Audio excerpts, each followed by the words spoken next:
into those apples. So we often have bumper apple crops, but maybe not brilliant fruit. But if you take the time just to go through and thin out, it's worth doing. Don't prune yet. You need to be pruning apples in the late summer into the winter months, really. If you spot these little caterpillars, what did we decide they were called? There's so many different common names, but you'll be seeing them on the hedgerows at the moment. There's native hedgerows, hawthorn and willow get this as well, and so do our apples. And inside here are little caterpillars, or they're not going to do it, but often if you come to remove them, just cultural removal of them, you'll find they actually abseil off. They will go down on silken threads, and that's their escape mechanism. So good cultural control, go through and pick all those caterpillars off. Stops them eating the leaves. So we're going to come back through. You can see nobody's been into edge. So we've got some wonderful flowering grasses, not so great for those people with hay fever, but I absolutely love flowering grasses, and there's a vast range of grasses. But look at this. Now, how many of you did the No Mow May, which was encouraging people not to mow their lawns in the month of May? And this is why. This lawn has got our native white clover, Trifolium repens. So Trifolium meaning 3. So it's a 3-leaf. Clovers are great at counting. Repens meaning that it creeps. And this can be used as a green manure, Trifolium repens. But look at the bumblebees on here. They are having an absolute whale of a time. And if you ever want to know what they are after, go to a little bit of clover, pick a tiny little flower off about mid in, so it's not fully in bud. And if you nip that little bit off there and suck it, you get the tiniest, sweetest bit of nectar, and that's what these guys are after. It's a real treat for them. The smell here is wonderful, isn't it? It is. It's subtle, but Yes. gorgeous. Like honey. Like honey. So get on down there. Sometimes if you just lie down, the bees are never going to bother you as long as you don't lie on one. Get down there, soak in those sounds of the garden. We've got birds tweeting behind, but low level, the scent and the bees are fantastic. We're going to quickly come through this bit, this little area that we sowed. Look at these peas. The wind and the rain has just about laid them down. We really should have got in there with our pea sticks. So if you haven't put pea sticks on your peas yet, get going. Look at the twining beans, showing that they really are a twining climber. And this is the point where, when you've been station sowing things like beetroot, as we are here, when you're weeding through, this is when you can actually do a thin out. So not only weeding, but a thin out. There's lots in there, and I will go through and leave just one beetroot like that, and I will get a really perfect beetroot in that situation. So I'm not going to go through the whole lot, but that's how you weed through a station sown bit. You do it very carefully. The bits you've pulled out could be replanted into a gap where you've had no germination. So a little bit of time needed in there. In the dry weather, get out with a hoe. That's what you need to be doing. Don't hoe just before a thunderstorm. It will plant everything back in again. The dahlias, we planted them. And look at all this. We have got buds. They're about to go for it. So we think of dahlias as being a late flowering, late summer, but actually they have come on leaps and bounds. This one is a mixed, we grew from seed the year before. It's a mixed Sarah Raven seed mix. Can you remember what it's? Yeah, Bishop's children. So it's seed collected from the Bishop collection, Bishop of Llandaff, Bishop of Oxford and so on. And the foliage, different cut foliage, really good flowers. But look at the amount of buds that we have on there. And if you're going to try unusual vegetables, this one here is called Scorzonera. And it has a pale blue flower, well, a pale purple, about the colour of the chives. But it shuts at midday. You will not see it in flower. That is a daisy flower, but it only keeps open till about lunchtime, and it shuts at the midday. But look at these seed heads. We've got massive seed heads here. So you can collect your own vegetable seeds on there. So to buy a packet of seeds would cost you whatever, 2 handfuls off there, and we would have a seed packet full. We never did dig this Scorzonera up and eat it because it's such a fantastic looking plant. So we've now got seeds for next year. How do you cook it?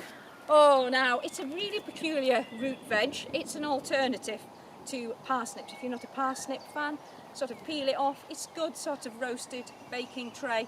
I haven't used it that much, to be honest. Often when I've grown it, it's ended up being left like this almost as an ornamental, but those are amazing, aren't they?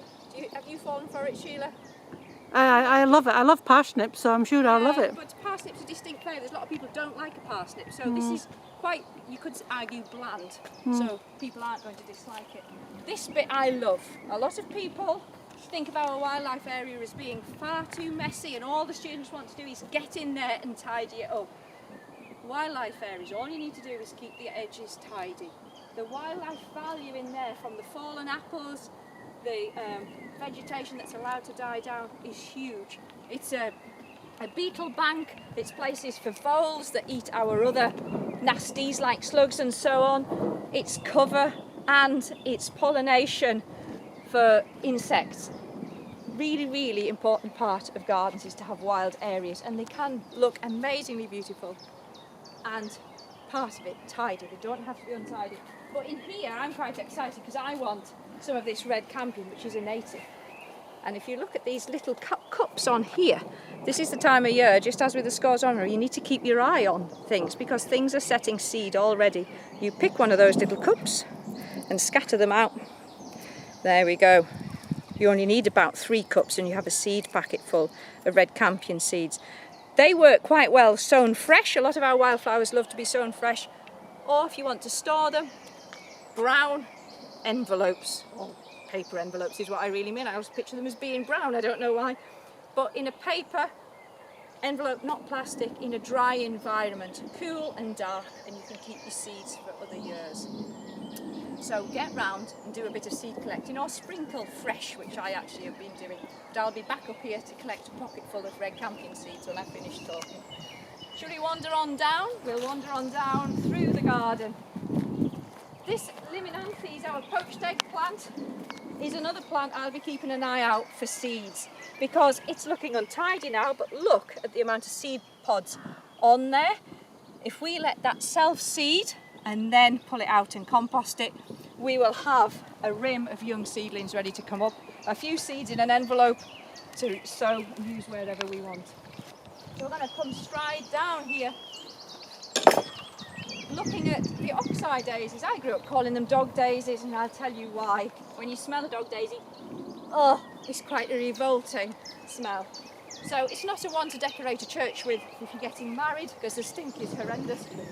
But I want to stop on here now. This is a medlar, isn't it?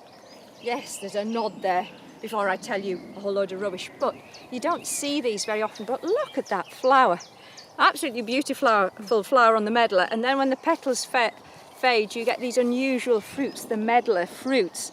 And to use medlars, you have to do a partial rot on them. It's called bletting. And you harvest them, blet them, and then use them. But they're a very unusual shaped tree, very attractive, low growing. And I think it's been looking stunning these last few days while its petals are really showing up. I'm going to come back down and finish by looking at this tree and then moving on to the pond. The light levels have just dulled. We're about to get totally tipped down on. But this, one of my favourite trees. You can tell by looking at it, I hope, with these gigantic lenticels showing up here, that it's one of the cherries, so it's a prunus. Yeah, and this bark that peels, if you get the sunlight coming through it, I do love the shine, but what I actually love is the peeling bits with the light through. So this is Prunus caerula, and it is one of my favourite trees of all time. It's, what does it say about it on their Pip's tree? There we go. It was planted for Pip, yeah. Planted for Pip. If you're going to plant a great tree that will always get admired, Prunus caerula, absolutely super. There. Our Habitat Hotel has been surrounded by primulas and foxgloves and self-seeded aquilegias, loads of self-seeders in there. So this is where intelligent weeding comes in. If you get in there, get thistles out and so on, but leave the self-seeders, because that whole bed is basically the home of self-seeders, aquilegias and foxgloves and alliums and so on. So this is, I think it is William Guinness, or is it Magpie, the black and white one? So there we go. Bit hard to tell. And finishing up round the pond area, I think. Should we finish up here? Oh, could you do this one? Further? Oh, the camera. My camera director person. Right, I was going to finish off at the pond, but we did look at a pond over there. Right, our hazel, Corylus avellana, but I'm going to have to be prompted here because it's the contorted one, contorta. Red Majestic. Red Majestic. So the contorta is referring to the contorted stem, and then you have the cultivar name, Red Majestic. So a really good deep, we're going to get red, a really good deep purple. Absolutely amazing structure in the winter. If you remember walking past it had really fantastic curly stems, and these contorted hazels often have to have that little bit of specialised pruning. Well, not specialised, maintenance pruning. Popping in there just to make sure there are no straight suckers coming out. So we were grovelling under the ground, making sure we pruned out the normal reversion to hazel, which would outcompete it. A florist's dream when they come to it. So that's our contorted hazel, Red Majestic. 2 minutes. Yeah? 2 minutes. 2 minutes. Where are we off to now? Pleaching. Pleaching. So we're going to go down the pleached avenue. So you can have pleaching with various different subjects. This is with hornbeam, Carpinus specula. Sometimes people mistake it for beech, but it has a more corrugated leaf on there, and you can see the extension growth from our pruning cuts. That's what it can give us in a year. So it won't be long before we're on that maintenance prune of pruning it back. So maintenance pruning is pruning it back to that same point. We do it every year. The fact that it's pruned like this is our specialised pruning. We have done the pleaching, we have left our clear stems and trained it sideways like this. And then the box underneath, I have just had a day of clipping box. All of yesterday I was clipping box. So from June onwards, or the end of May if you live further down south, you can be pruning your box hedging, keeping it nice and clipped, nice and tidy. Keep your clippers level and nice and tidy to it.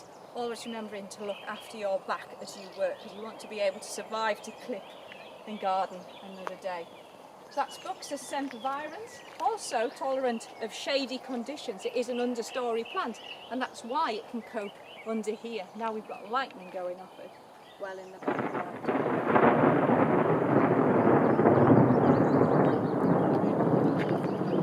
So that clap of thunder suggests to me that brings us to the end of our walk around Newtonring Gardens. It's surprising how good a garden can look with minimal impact of gardeners due to the situation we're in, but I hope you enjoyed that.